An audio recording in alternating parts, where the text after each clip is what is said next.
gloves, knife. There we go. Look at this. Yeah. Before we dive into any unboxing today, I kind of want to open a discussion to other collectors that are picking up 6 scale figures. I'm still somewhat new to the scene, although I think my first figure was back in 2019, I want to say, and it was a gift from my fiance. The boxes are getting a little bit more ornate, I guess you could say. They're putting more things on the boxes. It's not just, this obscure SSW, AVG something. That's just an example. When I went out to the back porch to pick this up, I was shocked at how much detail was on the box. So to see the Punisher War Machine armor and it detailing everything about it, I was a little surprised where it's from. And I know it's kind of like, well, for some of you, it probably doesn't matter. Maybe you live in the best area possible, and that's totally fine. But for those of you who don't, what do you think about, these boxes? I didn't grow up in the best area, so I think it still kind of put me back in that time.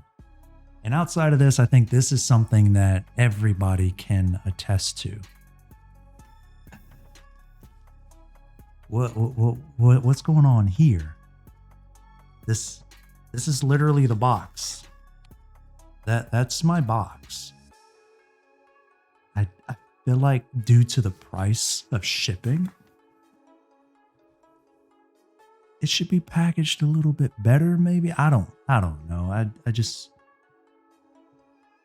What are your thoughts? Feel free to share them with me in the comments. I'm open to discussing these things.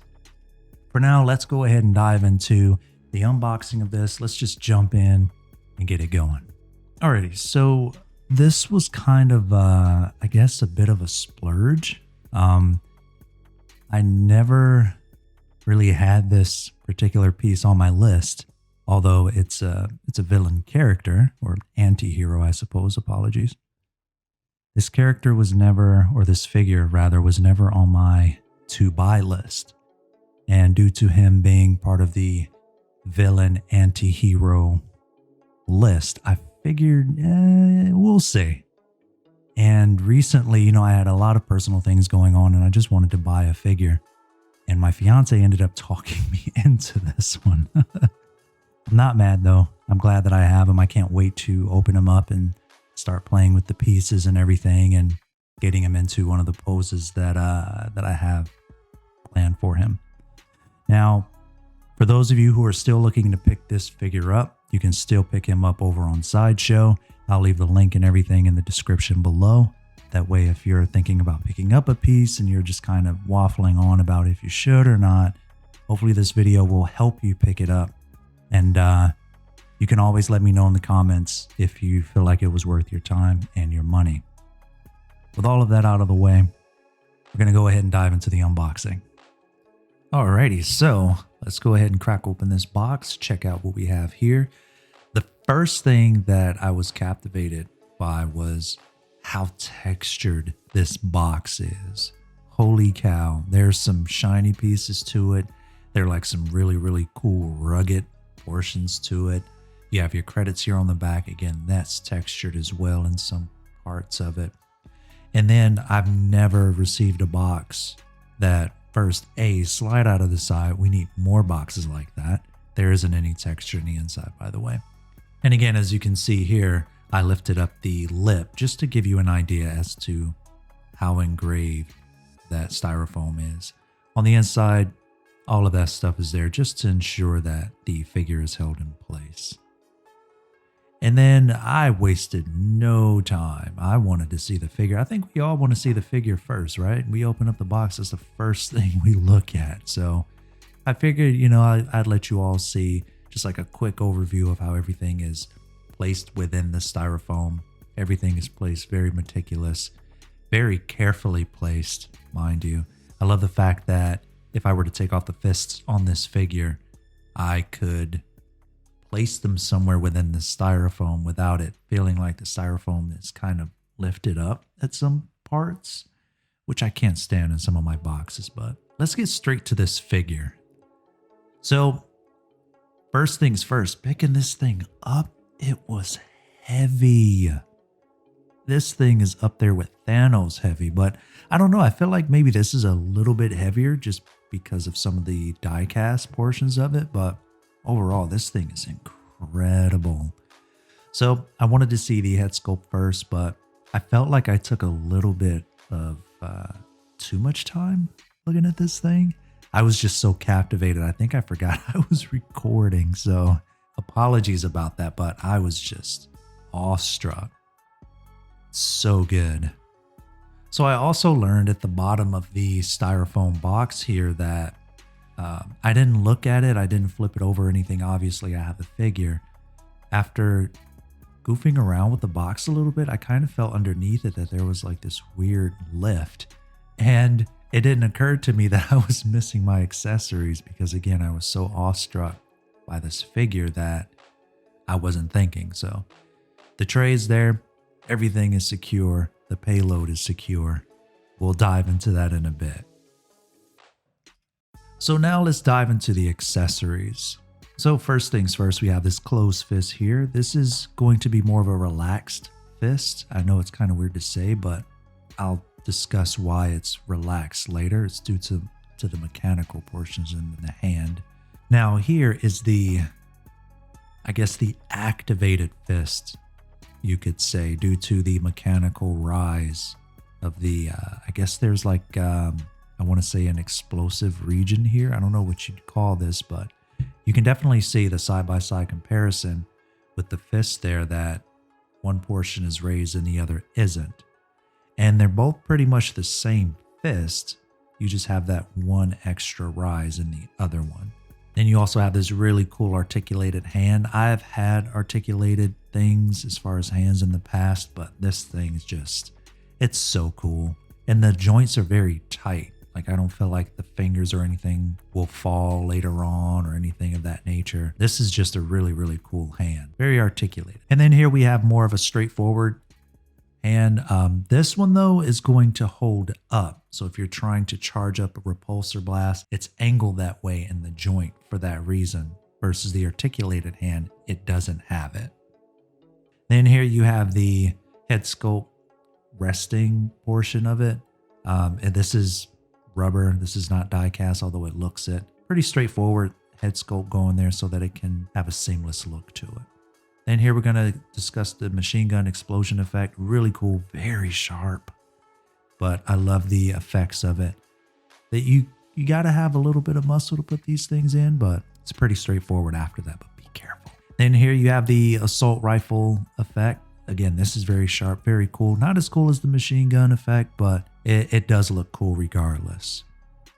And then the other ones here, the two that come from the repulsor, I guess on top of the wrist here. These are really cool. I thought I liked the machine gun effect, but these, they're so cool. And then here we have the machine gun itself. This is plastic, mind you. This is not going to be die cast, so keep that in mind. The barrels don't go all the way down. The machine gun is not going to turn. However, it is on a ball joint. So keep that in mind. You can kind of turn that around a little bit. Very secure though, so you're not going to break anything. It is a nice piece. The weather effects look good. We'll talk about that a bit later in the detailed portion of the video. So stay tuned for that. And then here, this is very straightforward. You're not going to see any rounds inside of the machine gun clip here. Very malleable.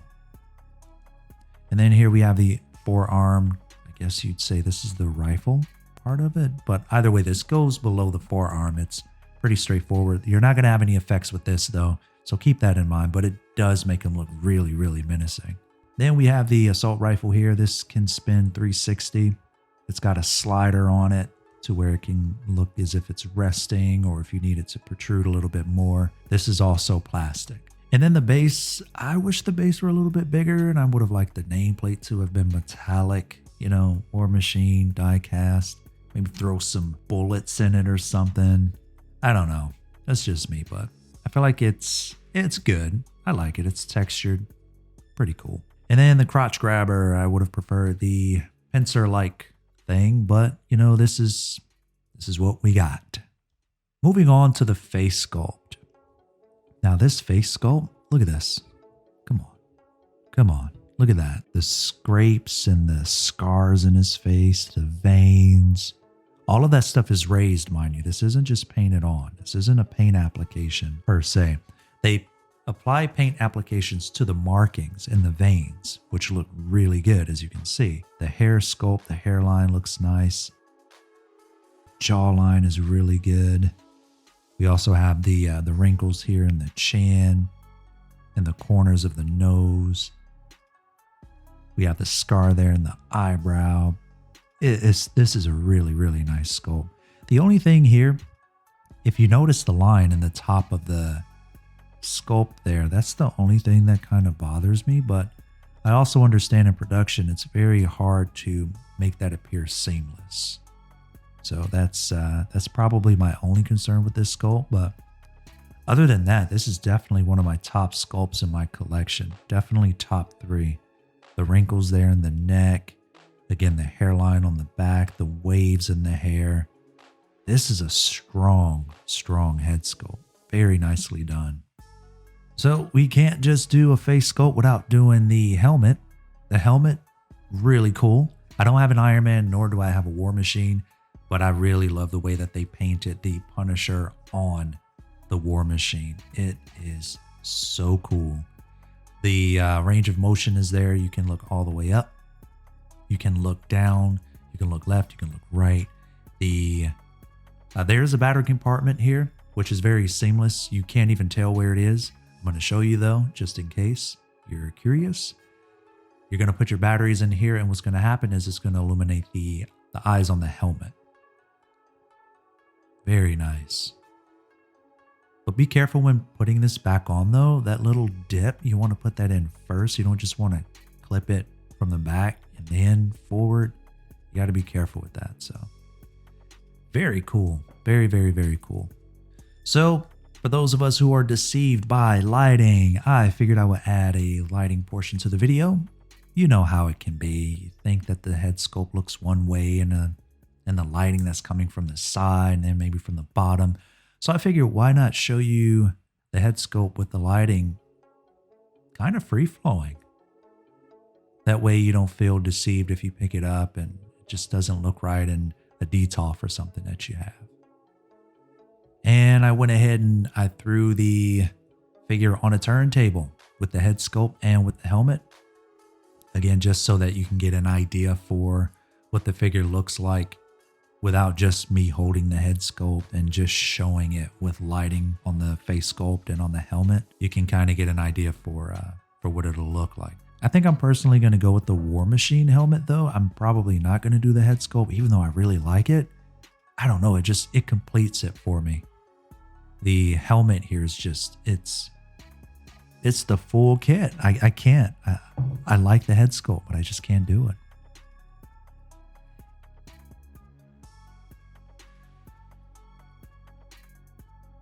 Now moving on to the details. So as you can see here, we have a little bit of indication as far as weathering, but keep in mind these are all painted on. You're not going to have a figure that is one of, let's say, 1,000. It's everybody's figure is pretty much going to look the same. The weathering is all painted on. The mud that you'll see on the shoes, that's painted on. The chest piece is plastic. Keep that in mind. The undercarriage of the chest piece, that's also plastic. But outside of that, the machine gun and the AR, like I pointed out earlier, it looks metal and it looks really good. But the weathering, I like the weathering. Don't get me wrong. I really like the weathering. And I understand that wanting more of an individual feel to the figure will require more labor, which hikes up the value and the pricing of this figure quite a bit. So I'm not upset about that, but shout out to Hot Toys for getting that weathering to look really, really nice. And again, I went ahead and threw on some of the effects from the machine guns for those of you that are interested in seeing how that might look. I'm probably not going to use them, but I do love the way that they look on the guns themselves. Then as you can see here, the back portion, there are some die cast pieces in it. Not all the way though. We have some plastic that will appear as die cast. Also love the attention to detail with the skulls and everything on the thigh, on the side of the chest, the weathering on the main skull on the chest piece, which looks really cool. Also love the numbers there on the bicep. And just the discoloration and everything on the face as well. So here you'll notice that there are launching missiles that will come from the chest piece. Be careful though, because those lips are very, very small. In order to raise them, you're going to have at least somewhat of a nail. And if you don't, maybe like a toothpick or something, but be careful. Then here, the undercarriage of the forearm, this is where you're going to attach another piece. It's pretty straight to the point. All you have to do is pluck out one piece and then add another. And then here, this piece, I'm not upset about that not being die cast. Again, it looks really epic. All you have to do is take out that joint, put it back in. It's pretty simple. And for those of you who are looking to configure your war machine, make sure that you lift all of these pieces up before doing so, because you don't want to break and snap and bend anything that you forgot to lift. So when dealing with the legs, always raise the hip portions of it and the inner hip as well before putting them back down. And here we are, as you can see, the Punisher in all of his glory. I didn't want to put him on the turntable just because of the height difference, but and I also didn't know if the mechanical noises were going to reverberate through the bass here on my microphone. So he's just going to stand here menacingly aiming at you. Overall, though, I think the figure is amazing. I think he looks really good. I don't really have too many bad things to say about him. If I had to point out the things that I like, though, I love the ratchet joint down here. It's metallic. It's got a crazy good sound. I love that sound. The piece overall is not completely die cast, so keep that in mind. It looks it, though. It looks really, really good in terms of almost appearing as if it's die cast. This chest piece is not die cast. These are not die cast. These are not die cast. There are a lot of pieces here that aren't die cast, so keep that in mind before purchasing. Overall, though, again, like I said, I love the ratchet joints here, the metallic ratchet joints. I would have liked to have seen these in the what do you call these? Like the tips of the feet here. I would have liked to have seen them there. I would have liked to have seen them in the elbows. I understand not putting them up here in the shoulders, especially since they detach. I feel like this is on like on a die cast kind of joint at the bottom there. So that's totally fine. But I think because of how heavy this piece is, I would have liked to have seen, again, the metallic ratchet joint at the bottom. If I had to point out like my favorite things about this figure, not only does it have really, really good shelf presence, it's just, he's almost up there with Thanos. Like taking Thanos out of the box, he was really heavy and just like dominating. And that's what I feel about this figure. He not only looks great here, but he's going to look really good on my shelf. I've run out of DTOF space, so we're going to have to figure that out. But the things that I would have liked to have seen, I would have personally liked a bigger base, which is crazy because I don't like big bases, but I don't feel like this base is actually big enough, again, as you can see here, for the poses that I would like to put the Punisher in. Now, because of how heavy he is, and again, because of those joints down there not being metallic, the way that I want to pose him, it's not going to work for this base. And I feel like in order to pose this guy, you need the base. I personally would advise against putting him up there without it, because at least, again, mine, he doesn't stand up well on his own, and I would not put him on the first, second, or third shelf in any of my DTOFs. He would go to the bottom if he were standing up on his own, because I don't want him crashing through, and we don't need that mess. I would also want, instead of the crotch grabber here, I would want the pincer-like stand that some of the other figures come with, like Thanos, and I don't think Durasteel Mando came with one.